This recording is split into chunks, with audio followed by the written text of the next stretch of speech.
Bon, bonjour les premières. Alors, au programme aujourd'hui, donc la dernière page là du cours sur les variables aléatoires, à savoir variance et écart type. Voilà.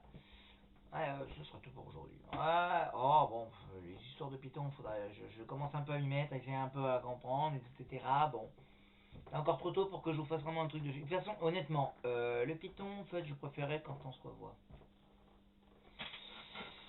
Parce que là, je sais pas encore comment agencer un cours comme ça en mode YouTube. Ok. Sinon, vous avez qu'à regarder vous-même des tutos YouTube. Bon. Je crois que j'en ai trouvé un qui était pas trop mal. Je suis abonné, je vais voir celui-là. En attendant, allez hop, on finit le chapitre. Oui, le cours aujourd'hui, vous n'aurez pas énormément, je vais quand même donner des exercices à faire. Hein. Donc, on arrive à la dernière partie, mon petit 5 là, donc dans les variables aléatoires, donc variance et écart type. Alors, je le dis tout de suite et je le précise par avance, parce que les gens me demandent souvent, mais alors la variance, c'est quoi concrètement? Ça représente quoi? Alors, en fait, la variance, je comprends pas rien. Alors, quand je cherche à calculer la variance, effectivement, en elle-même, comme ça, c'est rien. Ça n'a pas vraiment de signification. Ou alors, peut-être qu'il y en a une et puis, hop, je l'ai oublié, mais que j'ai eu en post-bac, mais c'est pas un truc. La chose qui est intéressante, c'est l'écart type, qui est là un truc concret. Mais pour calculer l'écart type, j'ai besoin de calculer variance. Puisque simplement l'écart type, c'est la racine carrée de la variance. Donc voilà. L'écart type, elle, a une vraie interprétation, un vrai sens, une vraie utilité et tout, d'interprétation et tout. Mais le problème, c'est que pour calculer l'écart type, comme c'est la racine carrée de la variance, ben je dois calculer la variance. Donc je vais devoir commencer par parler de la variance. Donc, alors, comme je vous ai donné dans ces trucs-là, alors, la variance concrètement, donc toujours, on a toujours nos variables aléatoires. Et comment déjà sous-frotter celui-là? Aïe aïe aïe. Il faudrait que j'aille faire des constantants encore. Donc on a toujours nos xi là, x1, x2, jusqu'à xn avec leur probabilité p1, p2, jusqu'à pn. Voilà. On a toujours ces trucs là. On avait calculé donc l'espérance, ça fois ça, plus ça fois ça, plus ça fois ça, plus ça. Ok. On connaît l'espérance, d'accord. Bon, c'est la somme des xi pi, hein. Xi fois pi, hein. Ça peut ça, plus ça, hein. Bon. Maintenant, la variance concrètement, c'est un truc que l'on appelle, que l'on note. D'accord. C'est en fait ce qu'on appelle espérance de x moins espérance de x au carré. Ouh, c'est quoi ce truc-là? En fait, la première définition de base, c'est que c'est ça en fait. C'est la somme donc de égale 1 n d xi moins l'espérance de x. Ok. En gros, c'est la somme. Vous prenez les écarts entre les xi et l'espérance moyenne, on les met au carré et on les somme. Voilà. C'est ça. Donc, ce qui va s'écrire donc, c'est x1 moins espérance de x au carré plus x2 moins espérance de x. Ok, plus blablabla jusqu'à xn moins espérance de x, voilà. Au carré, bref. Truc que je vous ai normalement vu sur la feuille. Hein. Voilà.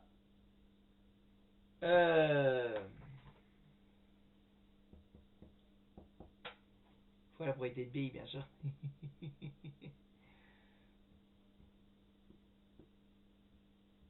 Faut la probabilité à chaque fois. Oui.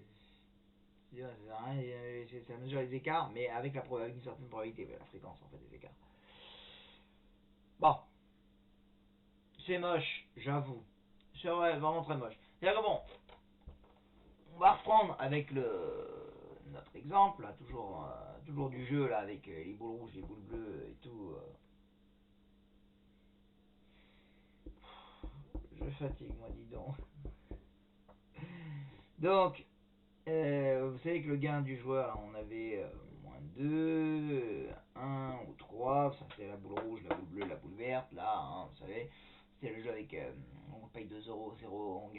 la boule rouge, on gagne 3 euros pour le truc, enfin on gagne 5 euros voilà, pour la boule, 2 euros, 3 euros pour la boule bleue et 5 euros pour la boule verte.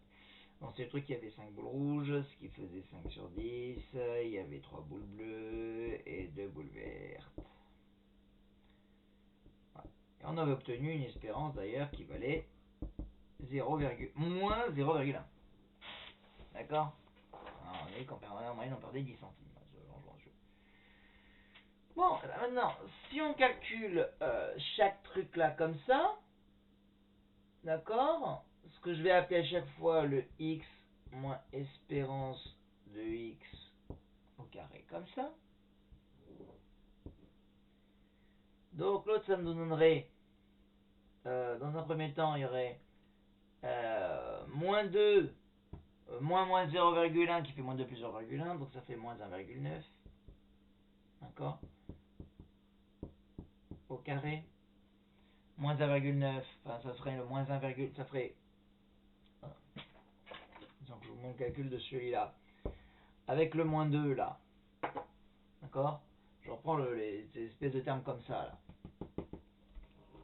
Donc avec le moins 2 ça donne moins 2 moins 0,1 au carré, vous voyez le xi moins l'espérance au carré, ça donne ça, donc ça nous fait moins 2 plus 0,1, ce qui fait moins 1,9 au carré, ce qui fait 3,61.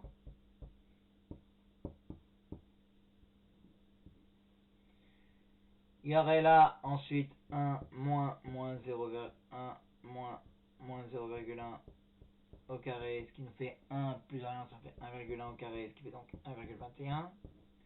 Et là on aura encore 3 moins, enfin 3,1 au carré, qui nous fait 9,61. D'accord? Et on garde toujours les mêmes probabilités en fait. Vous savez quoi, là je vais les convertir en 0,5, 0,3 et 0,2. Ça va être moche, mais bon. Et après, on fait le calcul. Ça fois ça, plus ça fois ça, plus ça fois ça. En fait, une fois qu'on a fait ce truc-là, on fait le calcul ça fois ça, plus ça fois ça, plus ça fois ça. C'est ce que j'appelle le calcul moche. Hein. Parce qu'en fait, si vous voulez, ça c'est la définition de base. Elle passe par la définition de base, elle passe par un calcul moche. Il n'y a pas rien. Bon. Donc, la variance, ça nous fait ça.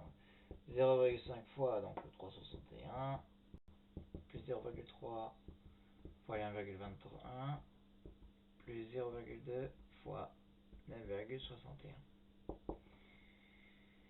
Ce qui nous fait donc... alors, normalement ça devrait faire 18, 0, 18, 0, 1,805 plus 0,363 plus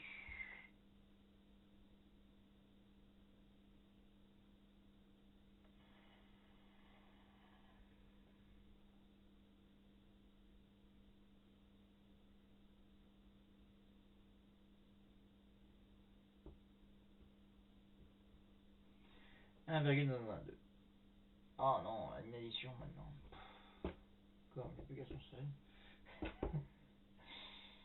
Les gars qui se plaignent de tomber sur des additions. Alors, 85, 90 à la fin.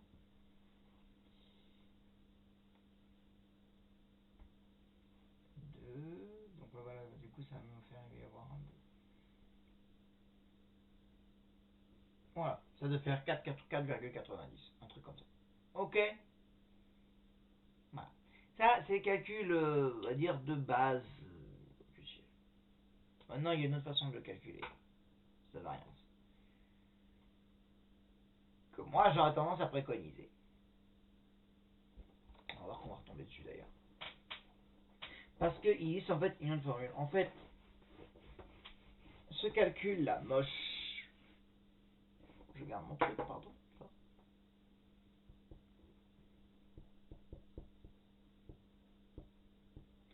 Bon.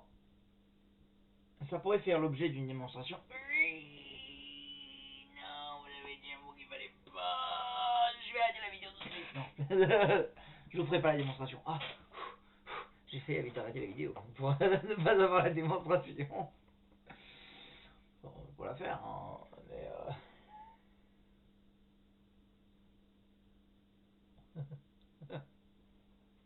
je sais pas pourquoi les démonstrations, je traumatise les gens avec ça. C'est dommage parce que c'est toujours intéressant hein, de faire une démonstration.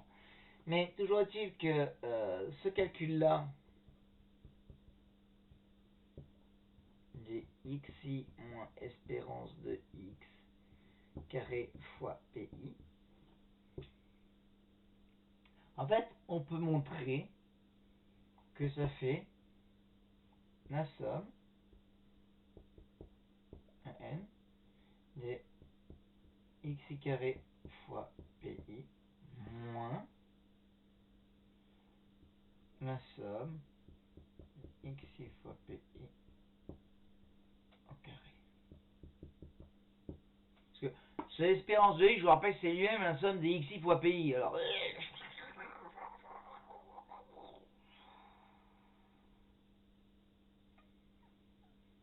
pardon.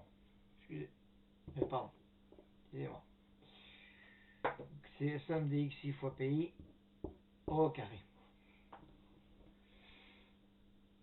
Autrement dit, parce qu'en fait ce truc là, vous voyez, il sort un peu de ce truc exponentiel. C'est égal à ce qu'on appelle, ça c'est ce qu'on appelle espérance en fait de x carré, moins, ça c'est l'espérance de x. Voilà. En fait, un autre calcul de la variance est ce que j'appelle le calcul pratique. C'est l'espérance de x carré moins l'espérance de x. Voilà, c'est l'espérance de x carré moins l'espérance de x au carré. Autrement dit, dans la formule mémo, ça donne la moyenne des carrés moins le carré de la moyenne. C'est pas pareil, hein. D'accord? Voilà. Moyenne des carrés, mon carré moyen. Ça veut dire quoi, ça? Ça a du sens en fait. C'est-à-dire que, en fait, qu'est-ce que je peux passer moi? Parce que en fait, j'ai envie de garder aussi ce tableau-là. Bon, on gardera notre résultat de 4,90. En gros, on va effacer. C'est-à-dire qu'en fait, ce qui se passe, c'est que quand vous prenez l'espérance, en fait, l'espérance de ce carré, ça veut dire que là, on va prendre le. C'est-à-dire, vous avez le tableau là. Oh, non, mais je vais plutôt le faire là parce que. Et l'autre, je vais le faire en dessous. Comme ça, je vais faire l'exemple avec l'autre. C'est-à-dire que là, j'ai le tableau des x. Quand je veux le tableau avec les x carrés, je prends chacune de ces valeurs et je les mets au carré en fait. D'accord?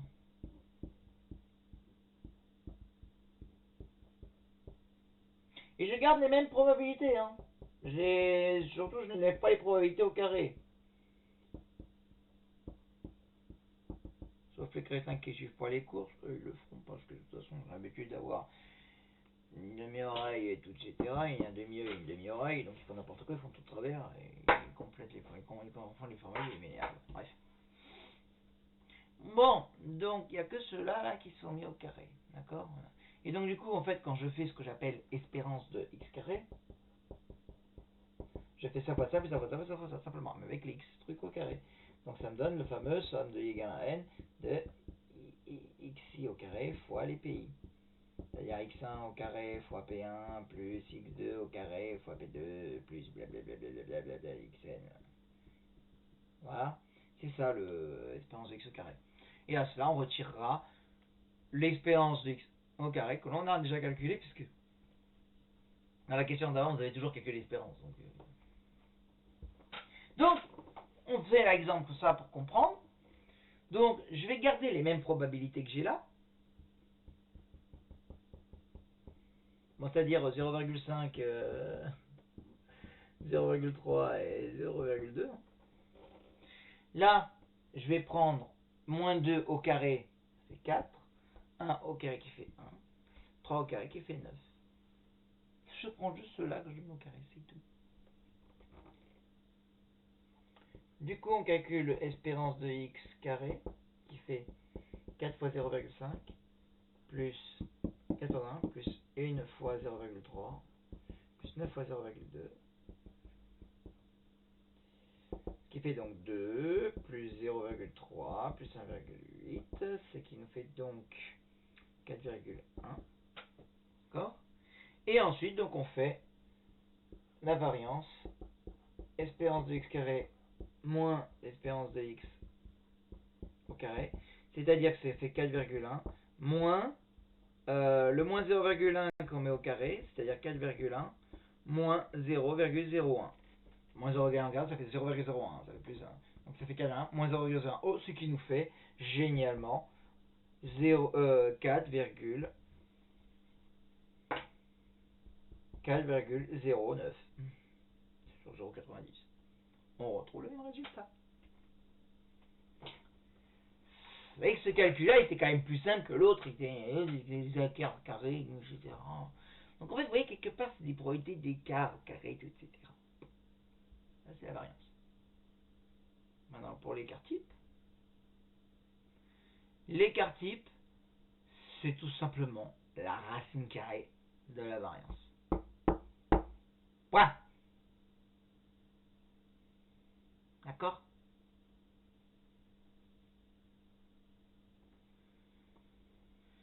Donc, si je veux l'écart type, je prends la racine carrée de ce truc-là. Ça me fera environ 2,03 un peu en dessous de 2,03 en fait. Oui.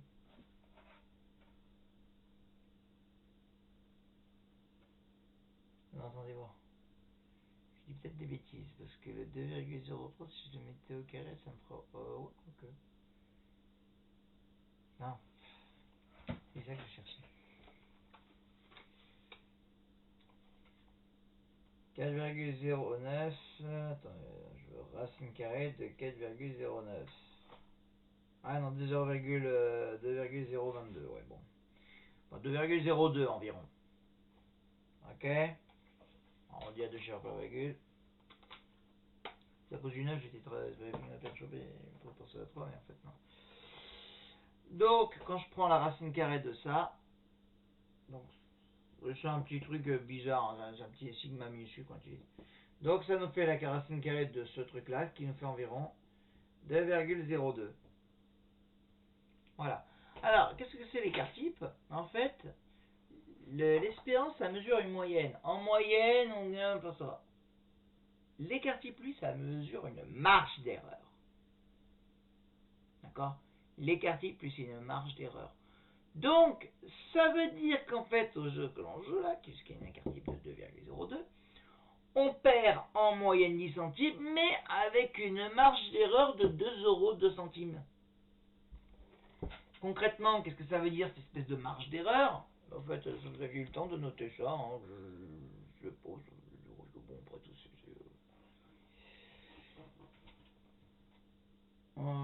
ouais. Ça nous donne le calcul de V de X, ouais.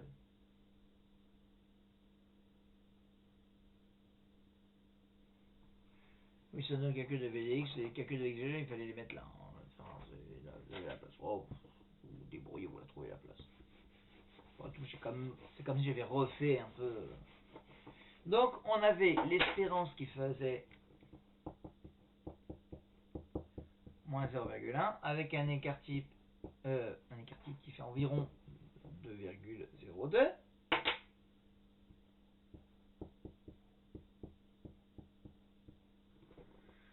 Donc ça veut dire qu'en moyenne, vous perdez 10 centimes avec une marge d'erreur de 2,02. Ça veut dire que, en gros, quand vous jouez, votre gain s'échelonne entre moins 0,1 moins 2,02 et moins 0,1 plus 2,02.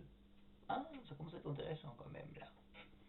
Donc ça va s'échelonner entre une perte de 2,12 centimes et un gain de 1,92, enfin, 2, enfin, ça va s'échelonner entre une perte de 2,12 € et un gain de 1,92 €. Voilà, en moyenne quand on joue à ce jeu. C'est, voilà, c'est en partie, voilà, vous vous échelonnez là-dedans. Ah, finalement, c'est pas si perte que ça, il y a quand même un peu de positif. Par contre, si vous trouvez dans une situation où l'expérience négative, et après, quand vous faites l'écart type, tout l'intervalle est dans le négatif, alors là, ça veut dire jouez pas, vous êtes perdant à coup sûr. Voilà. Parce que voilà, là, c'est quand même. Du coup, il y a quand même un certain. Donc, on a mesuré la marge d'erreur, il y a quand même un peu de chance de gagner des choses aussi. Ouais. Ouais. D'accord. Voilà. L'intérêt quand même de l'écart type, c'est ça, c'est de pouvoir mesurer les marges d'erreur. Voilà. Et ça clôt le chapitre. Waouh. Il nous reste donc plus qu'un chapitre à passer. Monsieur Python, Python, on y reviendra en live. Laissez-moi le temps de maîtriser, d'accord? Et là, je coche en phase d'apprentissage, après il faut la phase maîtrise. Par contre, ceci dit, je croyais que je vais vous laisser tranquille jusqu'à lundi. Un petit peu de travail. Et je m'adresse aussi bien à elle que je dois voir lundi que ce que je vois mercredi. Vitamine C avant mon cours, parce que moi, quand je vous donne des exercices à faire, après pareil, que je vois après en correction, on est en mode... Alors, c'était quoi la réponse au machin? Comme si vous êtes en train de découvrir l'exo, quoi. Surtout que des fois, mes questions, elles connes, et puis j'ai des temps de latence de réponse. Waouh! Oh! Alors maintenant, on se réveille. À mes cours. Non mais...